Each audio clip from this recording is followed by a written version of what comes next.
Welcome, my dear students, to this lesson. In the previous lesson, I taught you Cultural Practice 1 with emphasis on pre-planting operations, that is, operations that has to do with preparing the land before planting is done. And this include farm clearing, stumping, and the likes. Now, every vegetation that is found on the farm has to be getting rid of. Those that are not desired, they have to be getting rid of before planting is done. Now, in general, before planting is carried out in the farm, there is need to prepare the land and make the land suitable for planting of new crops. A farming season normally starts early in the year in Nigeria, such as February to March, when the first rain comes. Now, the dry season is usually the end of the farming period, while the onset of rainfall is usually the beginning of a new farming period. Once it rains, farmers start preparing for another season.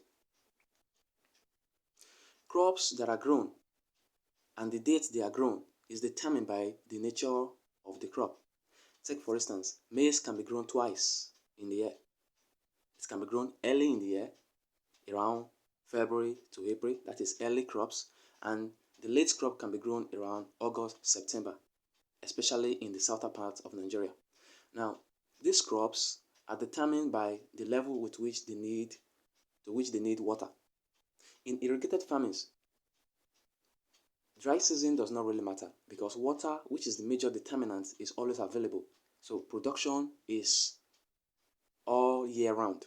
So they produce crops all year round.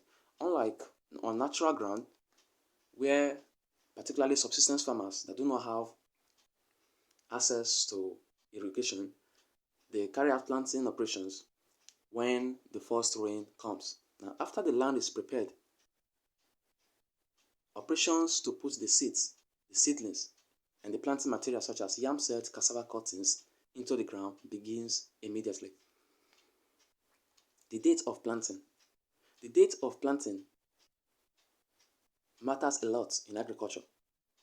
The nature of the crop determines when you plant it.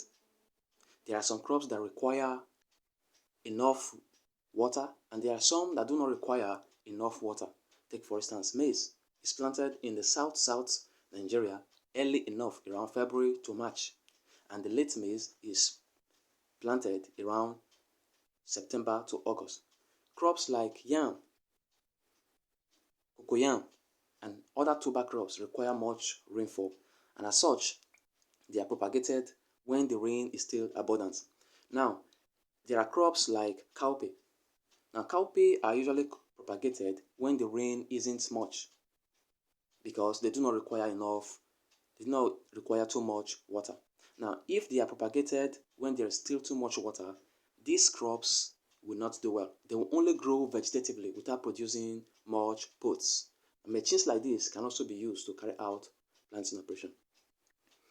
The nature of the crop, like I said earlier on, determines when you plant it. Like cereals and other crops, like those that produce pods, like cowpea, they require enough rain, or they require little rainfall rather, and they also require a dry season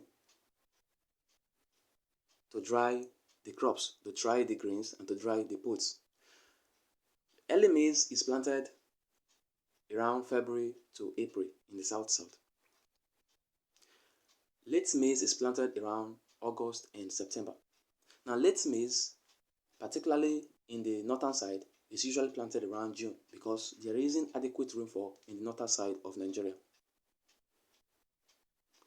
This maize grows, it matures, and it extends to the dry period. And this dry period is essential in the production of these particular cereals because the dry period produces enough sunlight for drying these crops. This is sorghum or guinea corn. It is particularly grown and it extends towards the dry season that is used for drying it. Planting early also matters. Planting at the right time also matters. Take for instance, this is maize affected by stem borers. They are planted at a time that is not appropriate. And as such, they can be affected by diseases such as stem borers, and diseases such as leaf wilt can also affect them as well. So planting at the right time matters a lot in agricultural production. Rice is particularly grown in an atmosphere where there will be enough water, and also during the processing there will be enough sunlight for processing it. Cowpea is normally grown towards the end of the rainy season. This is particularly important because it does not require much rainfall, and as such it can produce enough pods, and it will not just grow vegetatively, producing leaves and not producing pods. If there is enough water, it will only produce vegetatively. Now, heat or sunlight rather is equally important in drying the pods. Adequate sunlight is necessary in the production of these particular crops.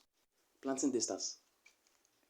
When planting crops, it is equally important to take cognizance of the distance between the crops and within the rows. Crops that are well spaced, they are easy to maintain culturally. When weeding, it will be very easy to weed. There is need for appropriate spacing. Crops that are not well spaced will not produce appropriately. If maize are well spaced, they will produce well, and if they are not, they will not produce well.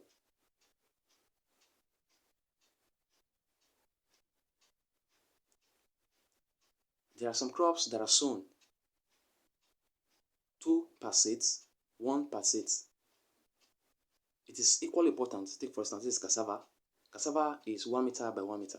The spacing required for optimal productivity is 1 meter by 1 meter in cassava. Then another operation is capping. Capping is when you use dry grasses to cover the surface of yam sets or seed yam that has been planted. This is to prevent it from being scorched by the excessive heat that is coming from above. And when you cover it, it gives it optimum temperature. It helps it to produce well. It helps it to conserve moisture. But when the direct heat of the sunlight is hitting it, then it won't do well and it will be scorching. Thank you, my dear student, once again for watching. Have a wonderful day.